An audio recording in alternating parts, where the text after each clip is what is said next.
Ram trucks built to serve. Back here, first things first, we're now joined by former Pro Bowl running back Brian Westbrook. What up, B? Good morning. Good morning. Brian. Stayed nice up late. To see you. Watched the Sixers beat up on the Celtics last night. Watch anything else? I watched a little bit of football game. A little football, that's good. A little football, yeah. Talk to you about that a little bit. Let's talk about your former team, though. First, Brian, the Philadelphia Eagles, they face Washington Sunday, 1 Eastern on Fox.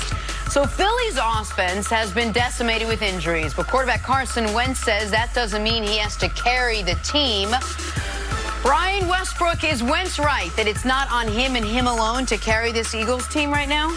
Well, no, he's wrong. I think that it is up to him to carry this team. And I think when you pay a quarterback $100+ million guaranteed money, that's what you expect. You expect him to be able to carry your football team. And that's without the injuries. That's with Deshaun Jackson and Nelson Aguilar and Alshon Jeffrey. You still want Wentz to be able to carry the football team. And so now without those guys, he definitely has to be able to carry them. I think you're certainly going to need some help from that defensive side of the ball. But Carson Wentz's job is to carry this football team. He's not the point guard. He's a scoring guy. He's a guy that needs to get 25, 30 points a game. He has to be that guy, especially if this team wants to try to make it into the playoffs and then go further into the playoffs. Well, B-Dub, I think Colin Cowherd puts it brilliantly when he says there are tractors and there are trailers. And when you're paying a guy $34 million a year, he has to be a tractor. That being, he has to pull everybody along with him. And all the injuries that the Eagles have, especially on the offensive side of the ball, Carson Wentz is going to have to elevate his play in order to make things easier for those guys. Because when you don't have Deshaun Jackson in the lineup and you don't have Alshon Jeffrey in the lineup,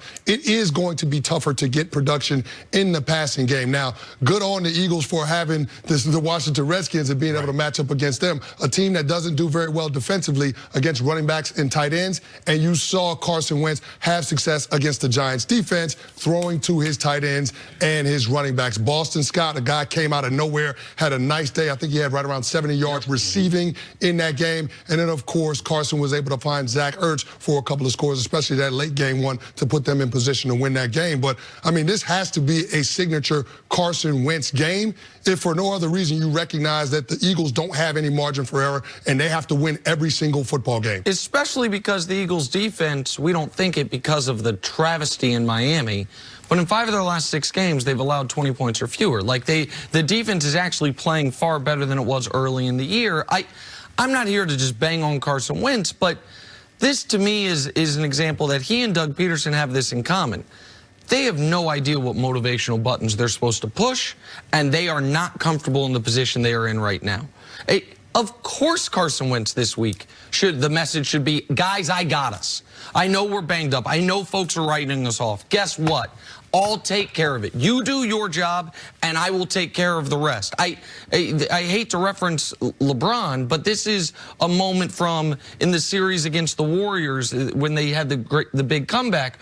What he told everyone after Game 5, after they got it to 3-2, was, if you guys just do your role, I will take care of everything else. And it's unfair to compare Carson Wentz to LeBron. I get it.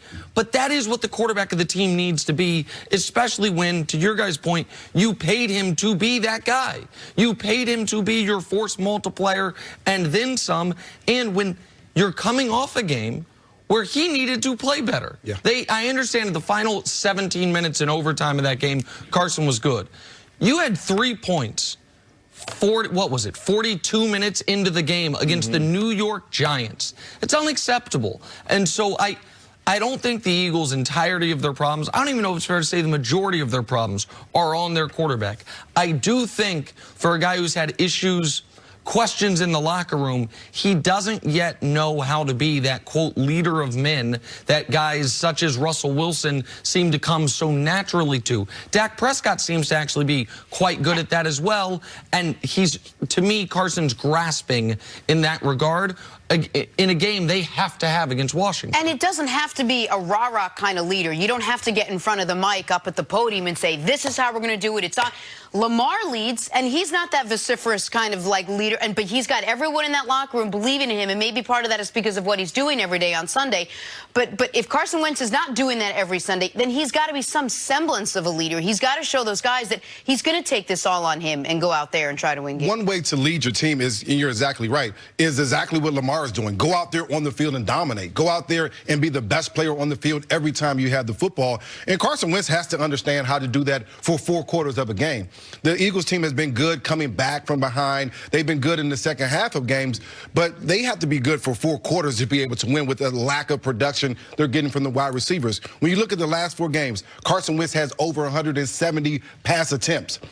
To me, that means you have to be the man. That means you have to be able to throw the ball down the field to win. That's what Doug Peterson is saying. Throw the football to win. Carson Wentz has to be able to understand that. He also has to be able to step into his role as the best person on the field, and he has to be able to win. That's his one thing he has to be able to do. And he also has to clearly be the best quarterback on the field on Sunday. Yeah. He's going up against Dwayne Haskins, that Washington Redskins offense without Darius Geis. I mean, this is a situation where you know that Dwayne Haskins has the tendency to throw the other team the ball and turn the football over. So you have to be able to take advantage of those situations when your defense, if your defense is able to make them one-dimensional, and there's no reason to think that Eagles defense won't be able to stop that rushing attack for the Redskins with AP, I just feel like if you're going to put it all on, if their defense is putting it all on Dwayne Haskins, you have to make sure that you take advantage of the miscues from the young rookie quarterback. And Carson Wentz, he didn't look like the best quarterback on the field Monday night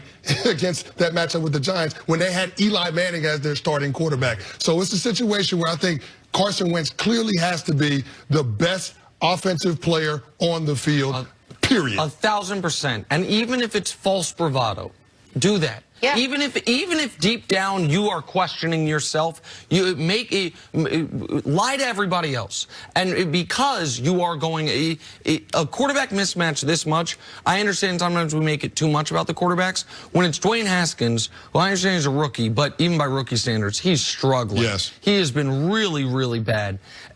You've got the worst starting quarterback in football right now against the guy who's supposed to be an MVP candidate year in, year out. Exude that level of confidence. I'm not the one that needs to carry the team. Everyone needs. That's not what the Eagles need to hear this week against this opponent. All right, got to take a break. Brian, stick around. Coming up, is Lamar not only the best running quarterback, but also the best passing quarterback? That's next on First Things First.